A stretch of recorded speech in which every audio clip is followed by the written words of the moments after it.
ಈ ಮಧ್ಯೆ ಒಂದು ತುಂಬ ಚೆನ್ನಾಗಿರೋ ಸೆಂಟೆನ್ಸ್ ಹೇಳಿದ್ರಿ ಸರ್, ಈಗೋ ಅನ್ನೋದು. ಫಾರ್ ಇವತ್ತಿಂದು ಮಾಡರ್ನ್ ವರ್ಲ್ಡ್ ಎಲ್ಲಾರ್ಗು ಅವ್ರವ್ರ ಈಗೋ ಬೇರೆ ಬೇರೆ ಥರ ಆಚೆಗೆ ಬರ್ತಾ ಇರತ್ತೆ. But how do one understand ನಮ್ಮ ಲೈಫಲ್ಲಿ ಈಗೋ ಎಷ್ಟು ನಾನು ಬೆಳೆಸ್ಕೊಂಡಿದ್ದೀನಿ, ಯಾವಾಗಲೂ ಅದನ್ನ ಮಟ್ಟ ಹೇಗೆ ಹಾಕಬೇಕು ಅನ್ನೋದು ಇವತ್ತಿನ ಈಗೋವನ್ನು ಕೆಟ್ಟದು ಅಂತ ನಾನು ಹೇಳಲಿಲ್ಲ. ನೋಡು, ಕರೆಂಟನ್ನು ನಾವು ಕನ್ಸ್ಟ್ರಕ್ಟಿವ್ ಆಗಿ ಯೂಸ್ ಮಾಡಿದರೆ ಮನೆ ಬೆಳಗುತ್ತೆ, ಡಿಸ್ಟ್ರಕ್ಟಿವ್ ಆಗಿ ಯೂಸ್ ಮಾಡಿದರೆ ಮನೆ ಹಾಳಾಗ್ತದೆ. ಈಗೋ ಅನ್ನೋದು ಒಂದು ಕರೆಂಟ್ ಅಂತ ತಗೊಳ್ಳೋಣ, ಅದನ್ನು ಕನ್ಸ್ಟ್ರಕ್ಟಿವ್ ಆಗಿ ಇಟ್ಕೊಂಡ್ರೆ that ego helps the nation. ಗಾಂಧೀಜಿಗೆ ಈಗೋ ಇರಲಿಲ್ಲ, ರಮಣ ಮಹರ್ಷಿಗೆ ಈಗೋ ಇರಲಿಲ್ಲ. ಸ್ವಾಭಿಮಾನ ಒಳ್ಳೇದು, ದುರಾಭಿಮಾನ ಒಳ್ಳೇದಲ್ಲ. First you have to read yourself. What is your potential, what is your passion, why you are living, and why have to answer the outer world without any requirement.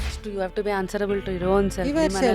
When you realize yourself, when you are answerable to your soul or your Atma Sakshi, is any requirement to answer anyone?